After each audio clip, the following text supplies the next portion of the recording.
আমি তাদের সবার জন্য কথা বলতে চাই। কোন জায়গায় বলবো? জায়গা মতো বলবো। আমি সবার জন্য আল্লাহর উপর ভরসা করে কাজ করতে চাই। আমি ওই পুরানো রাজ্যের পচা রাজনীতি আমি করতে চাই না।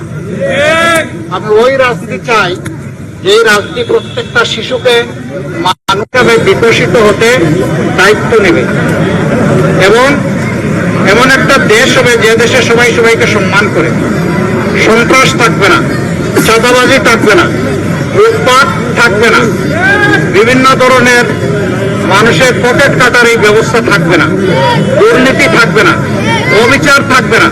এই সবগুলোকে মাটির সাথে মিশিয়ে দিতে হবে।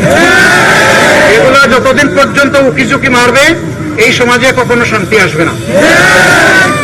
আমরা ইনশাআল্লাহ একটা ঐক্যবদ্ধ দেশ এবং বিশেষভাবে একটা ঐক্যবদ্ধ মিরপুর এবং কাপুর গঠন করবো।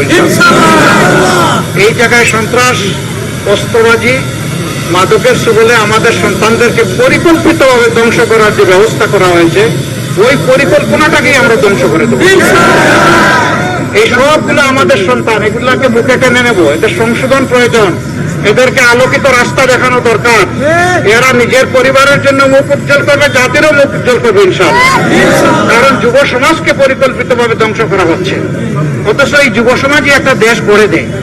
আমরা আগামীর দেশটা যুব সমাজের হাতে তুলে দিতে চাই। যুবকরা সব রেডি হয়ে যান, আমরা প্রস্তুত দিয়ে দেওয়ার জন্য, এখন নেওয়ার জন্য যুবকদেরকে রেডি হতে হবে।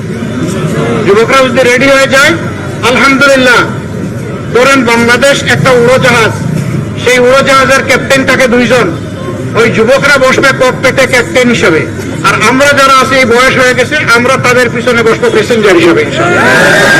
তারা দেশ চালাবে, আমরা সেই দেশের জন্য দোয়া করব, পরামর্শ দেব, তাদেরকে সঠিক পথে রাখার জন্য চেষ্টা করব। আমরা বিশ্বাস করি আমাদের যুবকরা ঠিকই আমাদের দেশকে একটা ভালো জায়গায় নিয়ে যাবে ইনশাআল্লাহ। ওই ভালো দিন আর ভালো জায়গার অপেক্ষায় আমাদের এই রাস্তায় নামা। আমি সবার কাছে পৌঁছতে পারবো না, কিন্তু আপনারা তো পারবেন আমার সালামটা সবার কাছে পৌঁছে। আপনাদের সবাইকে অনুরোধ করি আমার সালামটা পৌঁছাবেন। আমি আপনাদেরই একজন, আপনাদের হয়ে থাকবো। কেউ কেউ নাকি বলেন যে আমি এখানকার লোক না, আমি থাকবো না, আমাকে পাবেন না। ওই যারা বলেন তারা যখন একদিন ছিলেন না, আমি আপনাদের সাথে ছিলাম। তারা জানেন না ইতিহাস।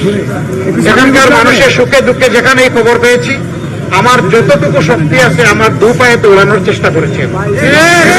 সামনে আমি হাজির হয়ে বলেছি যে আমিও আপনার কষ্টের অংশীদার, এই বার্তাটা দেওয়ার চেষ্টা করেছি। এরপরে যা পেরেছি আল্লাহ তৌফিক দিয়েছে তাই করেছি। ওইটা নিয়ে কোনো গৌরব নাই, প্রচারণা নাই, নীরবে কাজ করেছে।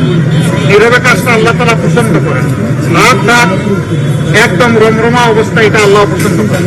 আমরা ওইটা নিজেরা পছন্দ করি না। প্রত্যেকটা মানুষের সম্মান আছে, আমরা সম্মানের দিক লক্ষ্য করে তাদেরকে সম্মান করতে চাই।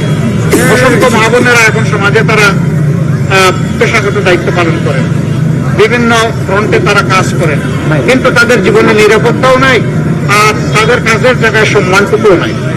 আমরা আল্লাহর কাছে তৌফিক চাই, আমরা মায়েদের কাছে ওয়াদাবদ্ধ। আল্লাহ যদি এই দেশ চালানোর সুযোগ আমাদের হাতে তুলে দেন, তাহলে সর্বপ্রথম মায়েদের সম্মানটাই ঠিক রাখবো ইনশাআল্লাহ। এতে যা করার দরকার সব করা হবে। মায়েরা তাদের ঘরে নিরাপদ থাকবে, মায়েরা তাদের চলাচলে নিরাপদ থাকবেন এবং মায়েরা তাদের কর্মস্থলে নিরাপদ থাকবেন ইনশাআল্লাহ। এর সাথে তারা সম্মানটা পাবেন, প্রাপ্য সম্মানটা। সব মাকে আমরা বাধ্য করবো না ঘরের বাইরে গিয়ে কাজ করতে, কিন্তু যে মাটার প্রয়োজন আছে, যার মেধা আছে, যার যোগ্যতা আছে, তিনি অবশ্যই তার যোগ্য কাজটা তার হাতে পাবেন। আমরা তা নিশ্চিত করব। আর এই যে শিশুদের মাঝে অনেকে আছে গরিবের সন্তান, তার বাবার টাকা পয়সা নাই, কিসের পড়াবে ভাই? সে অসুস্থ হলে বাবারটা দুইটা ট্যাবলেট কিনে দিতে পারে। কেন একটা দেশে এরকম হবে? স্বাধীনতার 54 বছর পরে আমরা ঘোষণা দিয়েছি প্রত্যেক শিশুর দায়িত্ব নেবে সরকার ইনশাআল্লাহ। করবে না। আজকে রাজা ছেলে রাজা হবে, এই সংস্কৃতি আমরা পাল্টে দিতে চাই। একজন রিক্সা চালক ভাইয়ের ছেলের যদি মেধা থাকে, তাহলে ওই মেধাকে বিকশিত করে একদিন সে বাংলাদেশের প্রধানমন্ত্রী হবে। একদিন সে গরিবের দুঃখ বুঝবে, কারণ সে তো গরিব অবস্থায় বড় হয়েছে। যারা একেবারে সোনার চামচ মুখে নিয়ে বড় হয়েছে, তারা গরিবের দুঃখ বুঝেন না, গরিবকে ব্যবহার করেন তাদের প্রয়োজনে। আমরা ওই ব্যবহারের রাস্তাটা বন্ধ করে দিচ্ছি। আর এইখানে গরিব আর ধনীর আকাশ আর পাতাল, এই দুইটার ব্যবধান, তাও আমরা মানব না। ইনশাআল্লাহ সবাইকে সম্মানের জায়গায় এনে আমরা দাঁড় করাতে চাই।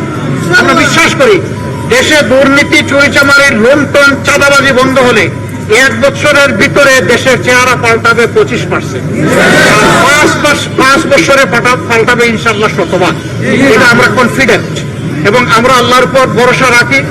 আপনাদেরকে সাথে নিয়েই সেই সত্যের বাংলাদেশ আমরা করবো ইনশাআল্লাহ। দোয়া করবেন সবার জন্য, আমরা যেন একটু কাজ করতে পারি। আল্লাহ যেন আমাদেরকে কবুল করেন। আমাদের নিজস্ব কোনো এজেন্ডা নাই, আমরা জনগণের সম্পদে হাত দিব না, আমরা কোনোদিন দেইনি। এটা আমাদের খাসলতের সাথে, চরিত্রের সাথে যায় না। আমরা বরঞ্চ জনগণের আমানতটা তাদের কাছে পৌঁছে দিতে পারলেই আমরা অন্তরে আনন্দ অনুভব করি।